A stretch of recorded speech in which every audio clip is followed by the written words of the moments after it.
an inheritance as a priest. They were the smallest tribe. Okay? But they started making an agreement because they were smaller with Esau, and they made an agreement with Satan dealing with all these different gods, and became judges to try to destroy Christ and Christ's people. We want to prove that. Read Judges 18:1. In those days there was no king in Israel, and in those days the tribe of the Danites sought them an inheritance to dwell in. So when the northern kingdom was destroyed, Dan seen an opportunity to come to the forefront. Read. For unto that day all their inheritance had not fallen unto them among the tribes of Israel. So Dan was not supposed to have a priestly inheritance. Go ahead. And the children of Dan sent of their family 5 men from their coasts, men of valor from Zerah and from Ishtar, to spy out the land and to search it. And they said unto them, Go search the land. Who, when they came to Mount Ephraim, to the house of Micah, they lodged there. So they spied out the land to set up their own powers. Go down to the 27th verse, talking about the tribe of Dan. What happened to Dan? Read. And they took the things which Micah had made, and the priests which he had, and came unto Lash, unto a people that were a quiet and secure, and they smote them with the edge of the sword, and burnt the city with fire. Go ahead. And there was no deliverer, because it was from Zidon, and they had no business with any man.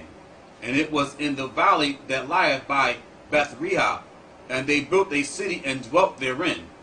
And they called the name of the city Dan, after the name of Dan their father, who was born unto Israel. Howbeit the name of the city was Laash at the first. And the children of Dan set up the graven image. They set up what? The graven image. They started setting up graven images to Satan. Read. And Jonathan, the son of Gershom, the son of Manasseh, he and his sons were priests to the tribe of Dan. You see that? And they became priests. They started setting up their own priesthood. Read. Unto the day of the captivity of the land. And they set them up, Micah's graven image, which he had made, all the time the house of God was in Shiloh. You see that? So Dan made themselves priests. So when Christ came on the scene, the Sanhedrin was already set, and the Harads were already set. Who were the Harads? Dan. Dan linked with Esau and became a priestly people over the tribes of Israel.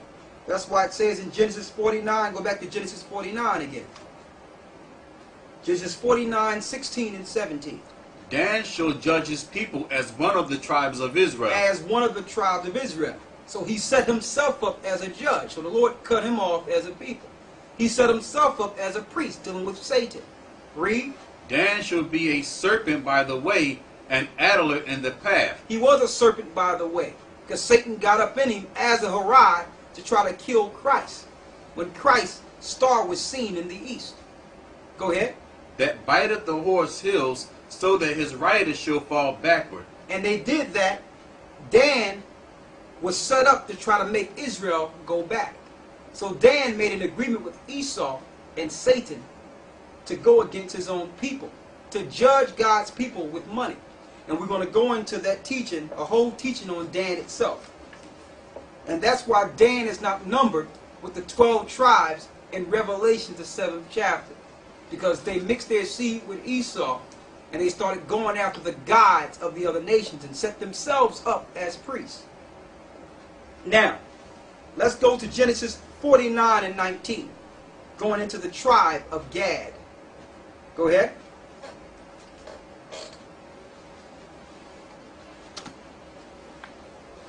Genesis 49 and 19.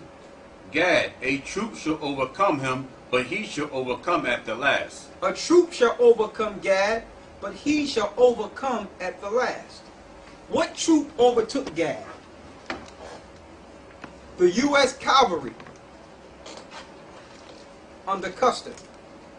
When Esau came over here, the troop that overtook Gad, the North American Indians, you can see the slaughters here.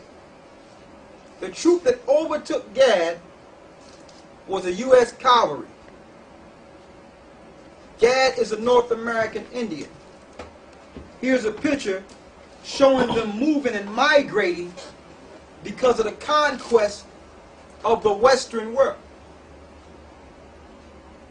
They had to move because the settlers came over here from Europe and was putting smallpox in the blankets, killing the buffalo, spreading diseases amongst the people, and killing the people with biological warfare. Over here, you show the same troop with mass graves, pushing the North American Indians in mass graves and burying them, and taking a picture to commemorate this destruction. You see, we know a lot of you don't want to see this, but this is how America have come to be the great country it is today. It was built on what you see. Bloodshed.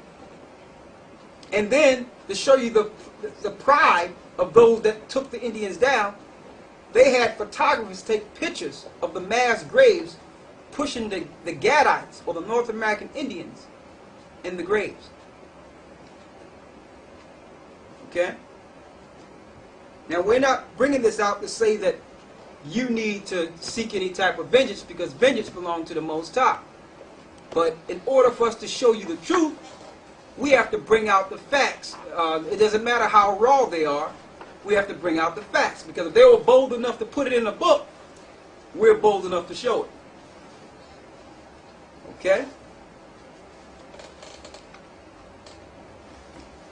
Read that again in Genesis 49 and 19. Gad, a troop shall overcome him, but he shall overcome at the last. Gad, you don't have to worry about it, because you will overcome at the last. You will overcome. Been pushed into reservations. Been destroyed. The only thing you got to show for all this great land is a few casinos. The Lord says you will overcome. See, your father, Jacob, told you that even though you went through these things, Gad, or the North American Indian, you will overcome. Okay? So according to the Bible, you didn't come over here through the barren straits. You're spiritual people dealing with the Great Spirit because you come from the seeds of Israel.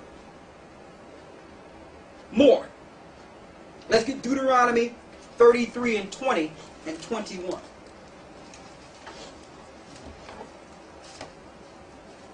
On Gad. Read that. And of Gad he said, Blessed be he that enlargeth Gad. He dwelleth as a lion, and teareth the arm with the crown of the head. Read that again. And of Gad he said, Blessed be he that enlargeth Gad. Go ahead. He dwelleth as a lion, and teareth the arm with the crown of the head. He dwelleth as a lion, to let you know that he would dwell in the wilderness, and teareth the crown with the read that part again. With the what? And teareth the arm with the crown of the head. With the crown of the head, to let you know that they would use the feathers to tear their hand to make blood packs or peace packs. So they would take the feather out of their crown and tear their hand in shape and make peace packs, representing how the North American Indians made agreements. Showing you the Gadites had all this land, the buffalo. This land was beautiful. And these winters were bitter winters. When the Europeans came over, they taught the Europeans how to live on the land. Showed them how to dry out food and make things like beef jerky to live through the winter. Showed them how to hunt in the land. Okay? Go to Psalms 55 and 20 real quick.